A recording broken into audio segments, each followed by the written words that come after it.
Hello fellas, it's Brian here. Scale modeling to me is not always about making small replicas of the real thing, but more importantly, the magic of being able to create a story or express myself in a different dimension. The little diorama here is one of those examples which I did recently with my friend Ignat.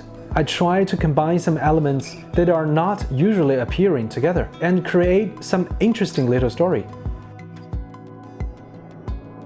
I call it seeking.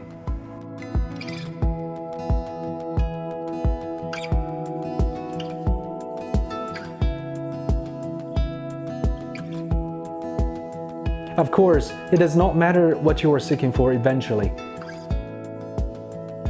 I believe everybody has their own ideas about this work. And I guess this is where the charm of scale modeling lies in. And also, I've made a small tutorial about how I made the water, what materials I use and everything in detail on Patreon. So if you'd like to support the channel and wants to see more videos like this, you can go to the description and click the link.